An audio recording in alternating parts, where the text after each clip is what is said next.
है। सूत्रों के हवाले से ये बड़ी खबर आ रही है, पेपर लीक माफिया के खिलाफ सख्त प्रावधान। और सूत्र ने यह बताया है कि फास्ट ट्रैक कोर्ट को कानूनी मान्यता दी जाएगी, तो 3 महीने में फैसला सुनाएगी फास्ट ट्रैक कोर्ट। इस वक्त की आपको ये बड़ी खबर बता रहे हैं दिल्ली से, जहां प्रधानमंत्री नरेंद्र मोदी की तरफ से एक बहुत ही बड़ा फैसला लिया गया है। कल ही प्रधानमंत्री नरेंद्र मोदी ने ऐलान किया था कि फास्ट ट्रैक कोर्ट से अब पेपर लीक को भी देखा जाएगा, यानी कि उसके ऊपर भी फैसला दिया जाएगा। रात में वीडियो संदेश भी प्रधानमंत्री नरेंद्र मोदी की तरफ से जारी किया गया, जिसमें उन्होंने फास्ट ट्रैक कोर्ट के बारे में छात्रों को बताया। और अब देखिए, इस सूत्रों के हवाले से खबर सामने आ रही है, जहां केंद्रीय कैबिनेट की बैठक अभी भी जारी है और पेपर लीक माफिया के खिलाफ सख्त प्रावधान लेकर के सरकार आएगी, जहां फास्ट ट्रैक कोर्ट को कानूनी मान्यता दी जाएगी। 3 महीने में फैसला सुनाएगी फास्ट ट्रैक कोर्ट।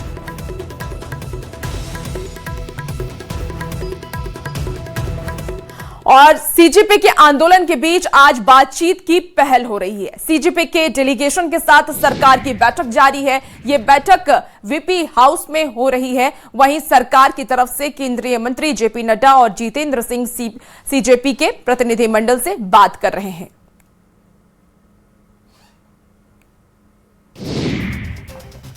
जेएनयू ने अपने छात्रों, शिक्षकों और अन्य हितधारकों के लिए एडवाइजरी जारी की है, जहां जंतर मंतर और उसके आसपास होने वाली सभाओं और प्रदर्शनों में शामिल होने या वहां जाने से बचने की सलाह दी गई है। विश्वविद्यालय में यह भी कहा गया है कि सुप्रीम कोर्ट के सार्वजनिक प्रदर्शनों से संबंधित निर्देशों के अनुरूप सभी से जिम्मेदारी से व्यवहार करने और अपनी व्यक्तिगत सुरक्षा को प्राथमिकता देने का आग्रह किया गया है। जेएनयू ने सोशल मीडिया पर भी सतर्क रहने की सलाह देते हुए कहा है कि किसी भी तरह के उल्लंघन पर लागू कानूनों के तहत कानूनी कार्रवाई के साथ साथ विश्वविद्यालय की आचार संहिता के अनुसार अनुशासनात्मक कार्रवाई भी हो सकती है।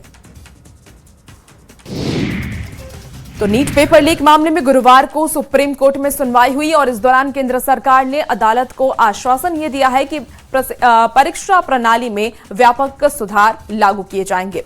सरकार की ओर से पेश सॉलिसिटर जनरल तुषार मेहता ने यह कहा है कि प्रश्न पत्रों की छपाई से लेकर के उसके वितरण तक की पूरी प्रक्रिया का विवरण अदालत के समक्ष रखा जाएगा, समक्ष किया जाएगा। उन्होंने यह भी बताया है कि राधाकृष्णन समिति की सिफारिशों को लागू किया जा रहा है और साथ ही कंप्यूटर आधारित परीक्षाओं, डेटा सुरक्षा और साइबर सुरक्षा से जुड़े सभी पहलुओं की जानकारी शपथ पत्र के माध्यम से सुप्रीम कोर्ट में दाखिल की जाएगी। देखिए, दिल्ली के जंतर मंतर पर चल रहे कॉकरोच जनता पार्टी के प्रदर्शन के वीडियो सोशल मीडिया पर अब तेजी से वायरल हो रहे हैं और एक ऐसा भी वीडियो वायरल हो रहा है जिसमें एक युवक नशा करते दिख रहा है। जब लोगों ने उससे पूछा कि वो यहां क्यों नशा कर रहा है, तो उसने कहा कि वो ये सब देश के लिए कर रहा है। वीडियो वायरल होने के बाद अब लोग सोशल मीडिया पर यह भी सवाल कर रहे हैं कि क्या सीजेपी का प्रदर्शन नशेबाजों का अड्डा बनता जा रहा है। बड़ी खबर आपको इस वक्त बता रहे, सुप्रीम कोर्ट की लाइव मीडिया रिपोर्ट का यह मामला सामने आया है, जहां लाइव स्ट्रीमिंग के इस्तेमाल पर सुप्रीम कोर्ट अब सख्त है। कोर्ट की कार्यवाही सोशल मीडिया पर शेयर नहीं होगी, सोशल मीडिया पर बिना अनुमति इस्तेमाल नहीं होगी। इस वक्त की आपको ये बड़ी खबर बता रहे हैं, जहां सुप्रीम कोर्ट की कार्रवाई अब सोशल मीडिया पर नहीं प्रसारित की जानी है।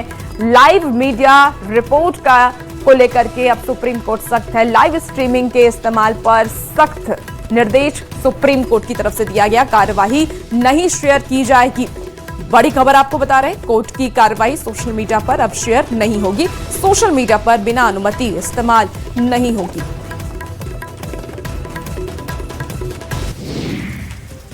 तो बिहार विधानसभा का मॉनसून सत्र का अंतिम दिन हंगामे के साथ शुरू हुआ और आंदोलन के मुद्दे पर आरजेडी बीजेपी के सदस्य आमने सामने आ गए। सदन की कार्यवाही शुरू होते ही आरजेडी विधायक आलोक मेहता ने गुरुवार को हुए प्रदर्शन के दौरान हुए बवाल का मुद्दा उठाया और उनके बयान पर बीजेपी विधायकों ने कड़ा विरोध भी जताया। बीजेपी विधायकों ने यह कहा है कि जिन लोगों ने उन पर जानलेवा हमला किया उन्हें छात्र नहीं कहा जा सकता और इसी मुद्दे पर सत्ता पक्ष और विपक्ष के विधायक आमने सामने आ गए। देखते ही देखते हंगामा बढ़ गया और कई विधायक सदन के वेल तक पहुंच गए।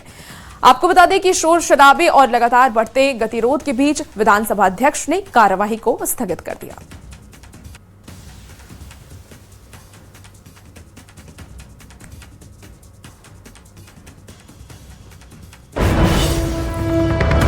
बीच एक बड़ी खबर सामने आ रही है। राज्यसभा में वंदे मातरम बिल पेश किया गया है। बड़ी खबर आपको बता रहे हैं, जहां राज्यसभा में वंदे मातरम बिल पेश किया गया। तो वंदे मातरम बिल को लेकर के कुछ देर पहले तक तैयारी चल रही थी और राज्यसभा में वंदे मातरम बिल पेश किया गया है। अगर वंदे मातरम के खिलाफ कोई कुछ बोलता है तो 3 साल की उसको जेल हो सकती है। ऐसा प्रावधान अब सरकार लेकर के आ रही है। बड़ी खबर आपको इस वक्त बता रहे हैं, जहां राज्यसभा में वंदे मातरम बिल पेश किया गया है। तो आपको इस वक्त की ये बड़ी खबर बताएं, जहां राज्यसभा में वंदे मातरम बिल को पेश किया गया है और सरकार की तरफ से इस बिल को लाया गया है। इस विधेयक को पारित करना है। हालांकि देखने वाली बात होगी कि कितने एमएलसी इस लेके उन्हें सपोर्ट करते हैं।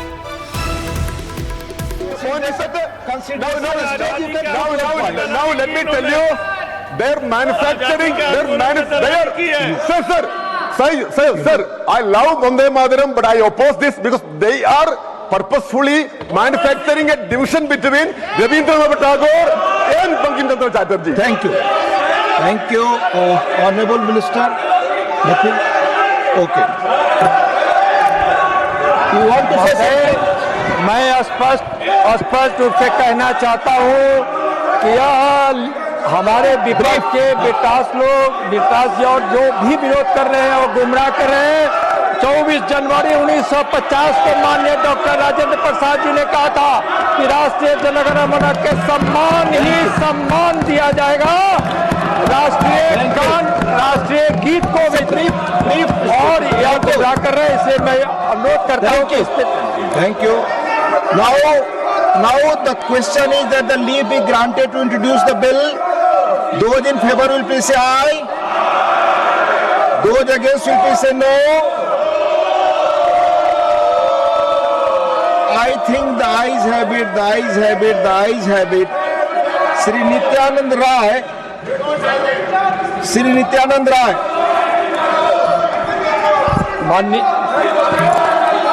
माननीय महोदय, मैं विधेयक पुनर्स्थापित करता हूं।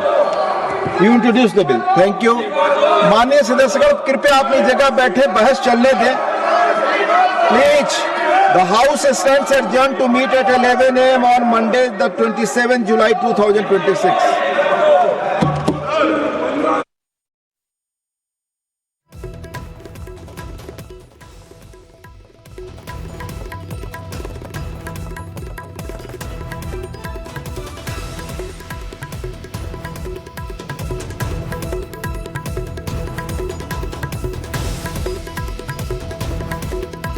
बिहार विधान परिषद में आज स्कूलों में शनिवार को हाफ डे करने की मांग उठी है। बीजेपी एमएलसी नवल किशोर यादव ने ये मुद्दा उठाया, जिसके बाद उन्हें जेडीयू और दूसरे सहयोगी दलों का भी समर्थन मिला है। अब इस पर मुख्यमंत्री सम्राट चौधरी ने यह कहा है कि जो सुझाव आया है उस पर समीक्षा की जाएगी। गलत उत्तर है महोदय। या तो अल्टरनेट शनिवार को छुट्टी दिया जाए या तो शनिवार को हाफ डे किया जाए। सही बात माननीय सदस्य ने कहा कि व्यवहारिकता से आप शिक्षा की गुणवत्ता को बढ़ा सकते हैं, नहीं तो ऐसे नहीं बढ़ सकता। पदाधिकारी कुछ जवाब दे रहे हैं, हकीकत कुछ और है। इसीलिए महोदय, माननीय मुख्यमंत्री महोदय इसमें हस्तक्षेप करें। ये जन भावना है। बच्चों के भी माता पिता चाहते हैं कि शनिवार को कम से कम बच्चे जितने देर पढ़ते हैं, सफाई स्वच्छता हम लोग करते थे। हम लोग गोबर उठा करके जिस समय पढ़ते थे, लगभग शनिवार को स्वच्छता और सफाई का दिन रहता है महोदय। हाफ डे करते हैं, प्रोसीडिंग का पार्ट यही बात तो है। बिल्कुल, इसलिए जब सरकार का जवाब आ गया तो अब विभाग इसको अपने में उलझाने की बात कर रही है। बिल्कुल सही नहीं है। मंत्री जी की बात सुनिए सर। एक ही हाफ डे सप्ताह में शिक्षकों को मिलता है, जिसमें वो ऑफिस का काम, अपना व्यक्तिगत काम कर पाते हैं। माननीय सभापति महोदय, सभी माननीय सदस्यों की जो चिंता है कि नई जो शिक्षा नीति लागू हुई है उसके अधीन जो प्रक्रिया दी गई है या जो निर्देश दिए गए हैं उसके आधार पर चीजों को तय किया जाए। तो हम लोग जरूर एक सप्ताह में इसको बैठकर और जो सुझाव आया है इसका निर्णय करके जो हमारे शिक्षकगण हैं या हमारे जो विद्यार्थी हैं, सभी लोगों को इसका लाभ मिल सके, इस पर ध्यान रखेगी सरकार। नीट पेपर लीक मामले को लेकर के संग्राम छिड़ा हुआ है। सत्ता पक्ष और विपक्ष आमने सामने है और इसी बीच केंद्रीय मंत्री गिरिराज सिंह ने विपक्ष पर हमला बोला। उन्होंने कहा कि राहुल गांधी केजरीवाल छात्रों को गुमराह करना चाहते हैं। प्रधानमंत्री संवेदनशीलता के साथ फास्ट ट्रैक कोर्ट और कड़ा कानून सब कर रहे हैं। प्रधानमंत्री संवेदनशीलता के साथ कड़ा कानून, फास्ट ट्रैक, लोग जो राजनीति कर रहे हैं, चाहे केजरीवाल हो, राहुल गांधी हो, अखिलेश जी हो, ये लोग छात्रों को गुमराह करना चाहते हैं। तो वहीं केंद्रीय मंत्री ललन सिंह ने भी विपक्ष पर निशाना साधा है। उन्होंने कहा है कि विपक्ष का रवैया पूरा गैर जिम्मेदारी वाला है। सरकार हर तरह की बहस के लिए तैयार है और अब ये बहस नहीं करना चाहते। कि विपक्ष का रवैया पूरा गैर जिम्मेवार रवैया, और विपक्ष की मांग थी बहस कराइए। सरकार तैयार है हर तरह की बहस कराने के लिए, तो अब बहस नहीं करना है। अब बहस नहीं करना है, उसके बाद सदन को समाप्त करना है। सदन चलता है देश के मुद्दों पर बहस के लिए, तुम बहस करिए, कौन रोका है। सासाराम में छात्रों के आंदोलन को देखते हुए पुलिस अब अलर्ट मोड पर आ चुकी है। शहर में सुरक्षा के चाक चौबंद इंतजाम किए गए हैं। शहरी क्षेत्र पर विशेष नजर भी रखी जा रही है। पुलिस मुख्यालय ने पुलिस जवानों की तमाम छुट्टियां भी रद्द कर दी हैं। अब ऐसे में आज सुबह से ही सासाराम नगर में पुलिस की गतिविधि बढ़ा दी गई है। आसपास के कई थानों के पुलिस को जिला मुख्यालय बुला लिया गया है, जिसमें कि महिला पुलिस के भी जवान मौजूद हैं। व्यापी प्रदर्शन के बाद सासाराम में भी अलर्ट है और पुलिस विभाग की जो तमाम छुट्टियां हैं वो रद्द कर दी गई है और पुलिस प्रशासन लगातार जो है वो सक्रियता बनाए हुई है। मैं अभी सासाराम के नगर थाना में हूं। आप देख सकते हैं किस प्रकार की तैयारी है। पुलिस के जवान जो हैं वो चप्पे चप्पे पर मौजूद हैं और ये लोग जो हैं शहर के अलग अलग इलाकों में जाकर तैनाती देंगे और उसके अलावा जो है कहीं से भी कोई गड़बड़ी नहीं हो, खासकर जो उपद्रवी तत्व है उस पर विशेष नज़र रखने की स्थिति है। आप देख सकते हैं किस प्रकार जो है तस्वीरों में आप देख सकते हैं जो तैयारी है वो मुकम्मल तैयारी की गई है और सुरक्षा के तमाम व्यवस्थाएं किए गए हैं, क्योंकि हाई अलर्ट किया गया है। और रोहतास जिला के जो तमाम अनुमंडल हैं, कहें अगर तो विक्रमगंज हो, डेहरी और सोन हो, इसके अलावा जो सीमावर्ती इलाका है वहाँ भी मुस्तैदी बढ़ा दी गई है और तमाम जो जवान हैं वो अलग अलग थाना क्षेत्रों से ही बुलाए गए हैं। खासकर जो जिला मुख्यालय है वहाँ पर पुलिस बल की विशेष तैनाती की जा रही है और जो भी मूवमेंट हो रहा है उस पर नज़र रखी जा रही है और पुलिस प्रशासन के जो वरीय अधिकारी हैं वो खुद इसकी मॉनिटरिंग कर रहे हैं। अजित कुमार, न्यूज़ 18, सासाराम।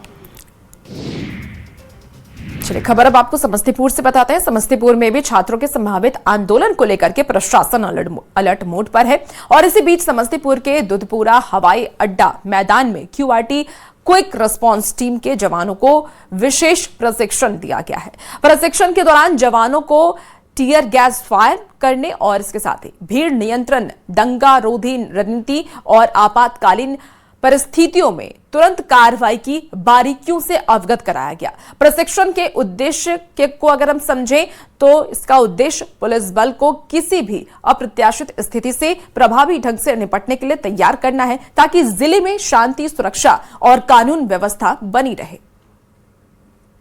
कौन से ये हम लोग का रूटीन लक्ष्याभ्यास है।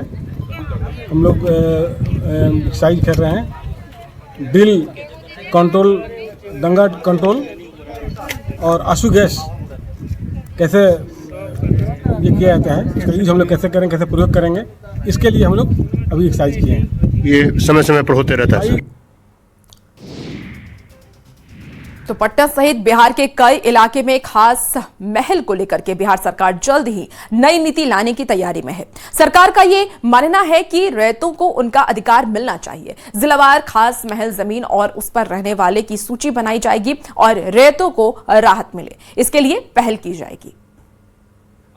ये 3 तरह का जमीन है जिसमें 100 वर्षों से 90 वर्षों से रैयत और जमीन पर लोग रहते आ रहे हैं। और उनकी समस्या है कि उनको सही मलकियत नहीं मिल पाया है। तो सरकार ने सम्राट चौधरी जी हमारे माननीय मुख्यमंत्री के नेतृत्व में इस बात का निर्देश दिया है कि बकास्त भूमि, टोपोलैंड और खास महल जमीन का रैयत के लिए सकारात्मक भाव में सरकार इसका रास्ता निकाले। और हम लोग अभी 3 मुद्दे पर आए, कल 3 चीज को क्रियान्वित करने जा रहे हैं। पहला तो खास महल के जमीन पर कितने रैयत हैं उसका एक सूची हम लोग एक बड़ी टीम बना करके बनाएंगे। दूसरा, अभी उस जमीन के क्या हालात हैं, क्या वो जिस समय जिस हालात में लिए थे उस हालात में है, या कोई बड़ा अपार्टमेंट बन गया है, कोई बड़ा शोरूम बन गया है, क्या उन्होंने परमिशन लिया था कि नहीं लिया था, क्योंकि बिना एनओसी लिए वो बना नहीं सकते थे। तो उनका एक सर्वे में सूची बनेगा। और तीसरा कि ऐसे खास महल के जमीन जिसका मामला सुप्रीम कोर्ट या हाई कोर्ट में या तो लंबित है, या कोई निर्देश मिला है, या कोई जजमेंट मिला है, और इन तीनों के साथ हम लोग बैठ करके फिर खास महल के लोगों के साथ बैठ के एक सकारात्मक रास्ता निकाल कर और उनको फ्री होल्ड करने का हम लोग जो है काम करेंगे। पिछली खबर अब आपको सासाराम से बताते हैं। सासाराम से स्वास्थ्य व्यवस्था के दावों की पोल खोलती एक तस्वीर सामने आई है, जहां एक्सरे के बाद मरीज अपना एक्सरे प्लेट को खुद अस्पताल के बाहर खड़ा होकर के उसे सुखा रहा है।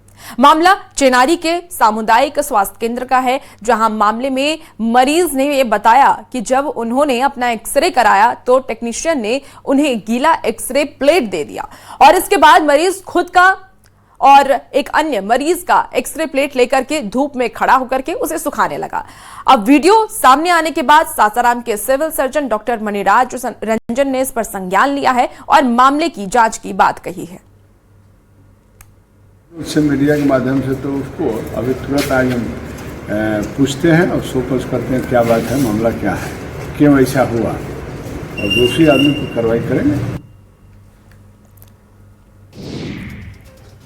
भोजपुर के चरपोखरी स्थित रेलवे अंडरपास में बारिश में हर साल पानी भर जाता है, जिससे लोगों को काफी परेशानी का सामना करना पड़ता है। अंडरपास में 3 से 4 फीट पानी भरा हुआ है और उसी रास्ते से होकर के लोग आते और जाते हैं। लोग जान जोखिम में डाल करके किसी तरह आने जाने को मजबूर हैं। स्थानीय लोगों की माने तो इसको लेकर के कई बार शिकायत भी की गई, लेकिन समाधान नहीं हुआ, सिर्फ आश्वासन ही दिया गया।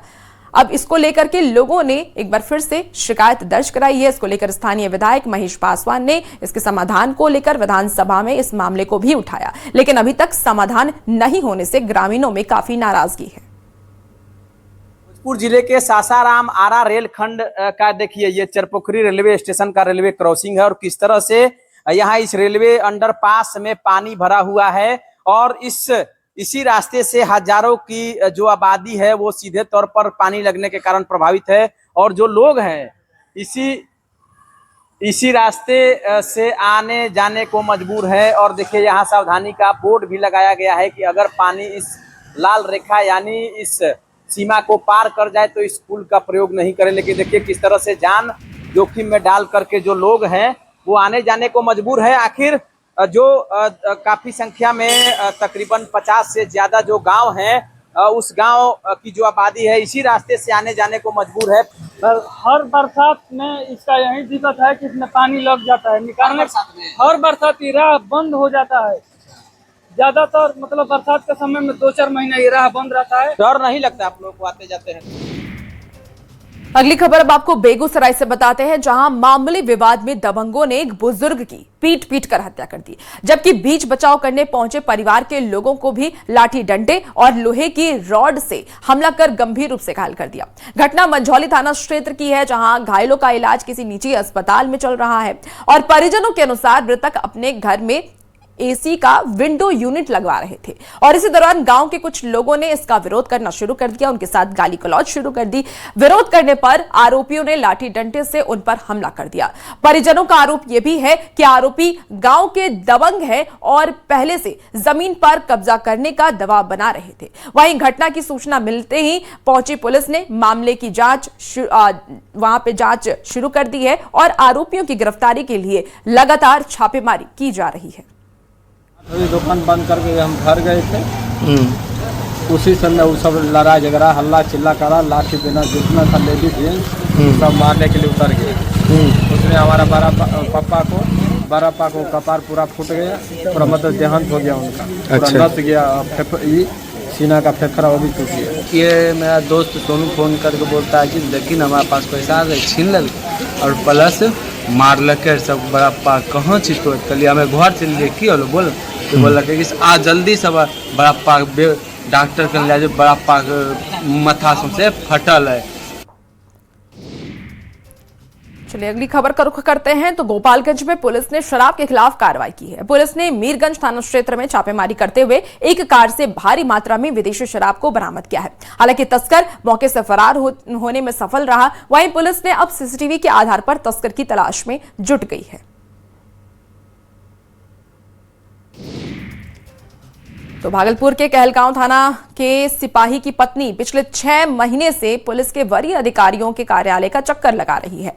उनकी शादी 2023 में हुई थी, लेकिन पिछले 6 महीने से सिपाही पत्नी को साथ में नहीं रख रहा है और ना ही उसका खर्च दे रहा है। 2 महीने के मासूम बच्चे को लेकर के पत्नी लगातार न्याय के लिए गुहार लगा रही है। पत्नी का यह कहना है कि पति का किसी दूसरी महिला के साथ संबंध है और इसके कारण वो उसे नहीं रखना चाहता। उन्होंने पति पर प्रताड़ना का आरोप भी लगाया है, जिसे लेकर के उन्होंने वरीय पुलिस अधीक्षक से न्याय की गुहार लगाई है। वहीं वरीय पुलिस अधीक्षक ने भी कार्रवाई का भरोसा दिया।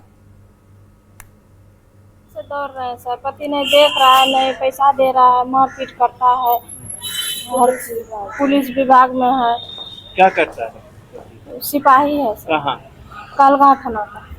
क्या कारण है कि उसके गांव में किसी महिला से संबंध है, भाभी लगती है, पहले से था क्या था हम लोग को पता नहीं चला सर।